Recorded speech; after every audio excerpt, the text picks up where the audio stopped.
Alors, je me présente, je suis Christophe Girardi, je préside le cabinet de conseil Bolognotti et nous venons de finir une conférence de presse où j'ai invité la presse réunionnaise à, à partager les réflexions que je voulais,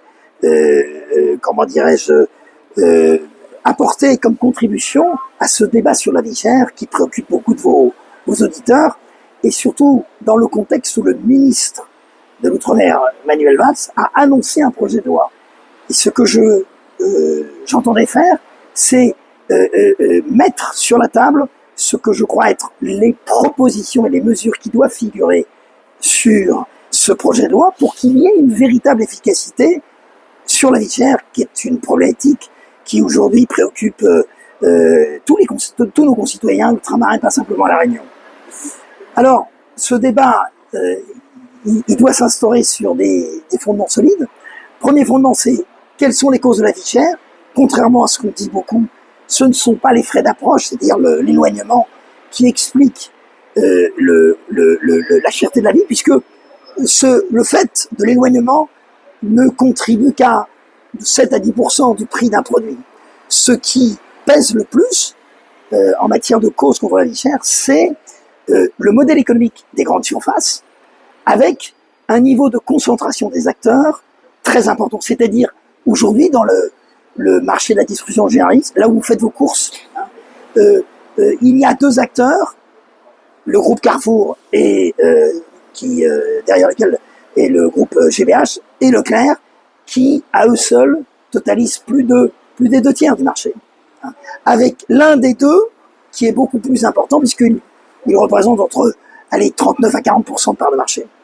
Donc j'expliquais que les vraies causes de la vie chère, c'est la concentration, et les effets de cette concentration par l'exercice par ces acteurs d'un modèle économique qui notamment montre des excès dans ce qu'on appelle la pratique des marges arrière, c'est-à-dire le fait pour un distributeur d'exiger des marges de son fournisseur au titre de la coopération commerciale ou au titre des objectifs qu'il a atteints, qui fait que le producteur doit reverser en fin d'année une partie de son chiffre d'affaires au distributeur. Alors quand vous êtes en position dominante, évidemment, c'est vous qui fixez les objectifs et vous les atteignez toujours.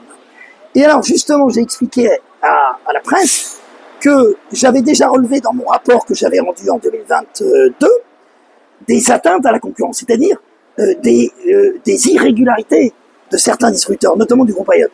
Et là, j'ai été triste de constater que le groupe Ayotte, qui aujourd'hui explique à vous, les consommateurs réunionnais, qu'il soutient la production locale. La réalité, c'est que dans le domaine de la production agricole, il y a aujourd'hui des campagnes de communication que vous avez certainement vues à la télévision, notamment sur les grandes télévisions, Réunion la Première ou Antenne Réunion, et il se trouve que le groupe Ayotte se permet, au mépris de la loi, de faire payer ces campagnes de communication par le producteur local. Donc on ne peut pas dire qu'on soutient la production locale en finalement ne s'engageant pas et en faisant payer par des marges arrière aux producteurs cette campagne, en plus des marges arrière courantes. Et ce qui est choquant, c'est que ces marges arrière sont interdites par la loi pour les fruits et légumes. Et ça, je trouve ça choquant. C'est quelque chose que je révèle, et j'espère que les services de l'État viendront faire respecter la loi, parce que comment peut-on parler de soutien à la production locale quand, en gros, vous la ponctionnez? Et ça, c'est un exemple, mais c'est la face immergée de l'iceberg quand un acteur qui prétendait, avant l'opération de rachat du groupe Vendémia, que mon rapport déconseillait, cet acteur expliquant qu'il se comporte bien, en l'occurrence, ce n'est pas le cas. Et ça, c'est une illustration de la réalité réunionnaise. Et vous attendez quoi du préfet de la Réunion? J'attends des services de l'État que ce sujet-là soit enquêté et que la loi s'applique. Il y a des amendes et il y a même comment dirais-je, le code du commerce prévoit que dans le cas d'un acteur qui se comporterait de cette façon en violant la loi, que son amende figure sur son site internet et même dans les magasins, pour que le consommateur voit qu'il entre dans un magasin d'acteur qui a violé les règles. Vous savez, quand vous ne mettez pas votre ceinture de sécurité, vous avez un gendarme qui vous rappelle qu'il faut la mettre. Et je ne vous parle pas des limitations de vitesse. Il en va de même pour le marché de la distribution, qui représente pour les Réunionnais environ 3 milliards d'euros par an. Vous voyez, et le groupe Ayotte est un groupe qui aujourd'hui représente dans vos achats, on va dire courants, environ 45% de ce que vous avez dans votre frigidaire, de ce que vous avez dans votre garage, hein, puisque le groupe Ayotte est présent dans la distribution, dans le sport, avec la enseigne Decathlon, dans le bricolage, avec Monsieur Bricole, dans la vente de voitures, dans la location de voitures, dans les centres auto pour entretenir votre voiture, et même dans la vente de motos et les pièces détachées.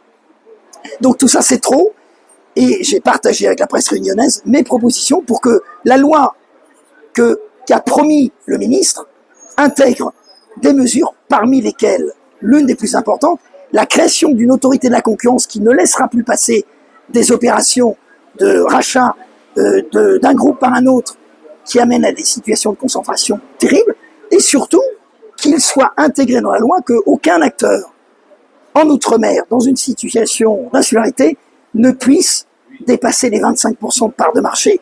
Dans la distribution généraliste, le groupe Ayotte est à 39 à 40. Voilà les mesures qui me semblent indispensables aujourd'hui pour que la loi prospère, c'est-à-dire que cette loi ne soit pas encore une loi pour rien.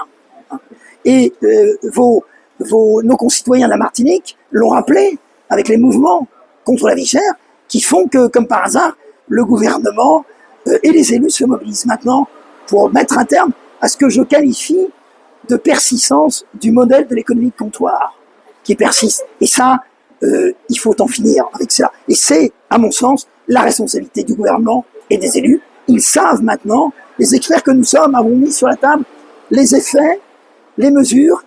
Le moment est, à mon avis, compte tenu de ce qui, des effets sur nos concitoyens et notamment réunionnais, de cette vie chère, il est la responsabilité du législateur de légiférer.